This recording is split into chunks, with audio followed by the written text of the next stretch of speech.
যেখানে দেখবেন পাখি হত্যাকারীকে আপনারা চিহ্নিত করে বাংলাদেশের প্রচলিত আইনে এদেরকে আপনারা পুলিশের হাতে তুলে দেবেন। এটা হচ্ছে আমাদের নাগরিক দায়িত্ব। পাখি হচ্ছে আমাদের প্রকৃতির অপূর্ব দায়িত্ব। একজন বিশ্বস্ত একজন প্রেমিক আমাদের উপকারী বন্ধু, তারা আমাদেরকে যে পরিবেশের শুধু সৌন্দর্য বৃদ্ধি করে না, তারা বিভিন্নভাবে আমাদের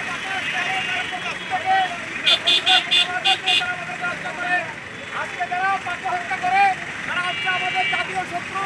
তারা হচ্ছে আমাদের এই পাখি হত্যা করা মানে নিজের সন্তানকে হত্যা করার সামিল। আপনারা দেখছেন এই পাখি বিজ্ঞানীরা বলেছেন যদি পাখি না থাকলে মানুষ থাকবে না, কিন্তু মানুষ না থাকলে পাখি থাকবে। পাখি আমাদের কতটুকু উপকারী এটা এখান থেকে প্রমাণিত হয়। তাই আমি সবার কাছে অনুরোধ জানাচ্ছি আপনারা সেখান থেকে এই পাখির জন্য আপনারা সবাই একসাথ হয়ে আমাদের সিদ্ধান্ত হয়ে এই আন্দোলনে যোগ দিবেন। আমরা যেখানে পাই সেখানে সারা বাংলাদেশের এই পাখি হত্যাকারীকে ধরে আইনের আওতায় আনবো। এই পাখি শুধু আমাদের প্রকৃতির কারণে নয়, ধর্মীয় কারণেও পাখি আমরা রক্ষা করতে চাই। আমাদের ইসলাম ধর্ম মতে যদি কেউ পাখি হত্যা করে কিয়ামতের দিন আল্লাহ তার খবর দিবে। ঠিক একইভাবে এই হিন্দু ধর্মে দেখবেন এই বিদ্যুৎ আমাদের সেখানে প্রতিবাদ রয়েছে, তার সাথে আমাদের পাখিদের কি পরিমাণ আমাদের গভীর সম্পর্ক আমাদের সেখান থেকে প্রমাণিত হয়। আমাদের বুদ্ধ ধর্মে আছে গৌতম বুদ্ধের অন্যতম বাণী জীব সত্য মহাভাব। আজকে এই পাখিরা আমরা একজন মানুষ পাখি হয়ে পাখিদের জন্য আমরা প্রতিবাদ করতে হবে।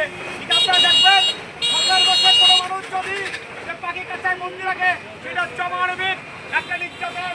যে আপনারা পাখি বন্দি করে শখের ব্যবসা হতে পারে না। আমরা আমাদেরকে হুঁশিয়ার আমরা যেখানে দেখবো সেখানে এদেরকে আমরা আইনের আওতায় এনে তাদের বিচারের দাবি জানাবো।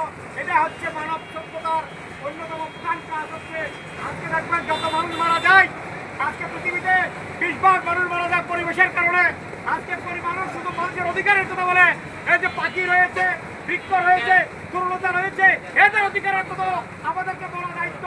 আজকে দেখবেন অক্সিজেনের অভাবে আজকে আমাদের কি অবস্থা।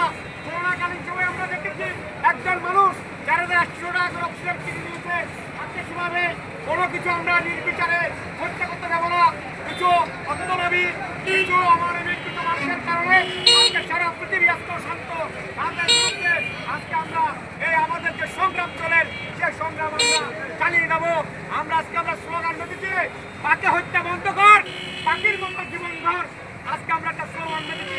আমরা বলেছি মুক্তি মুক্তি মুক্তি চাই, খাঁচার পাখি মুক্তি চাই। আমরা খাঁচার পাখিকে মুক্তি করে ছাড়বো। আমরা সকলে আমাদের সাথে থাকবেন এই আশাবাদ থেকে আমার শেষ করছি। সবাইকে ধন্যবাদ। আপনি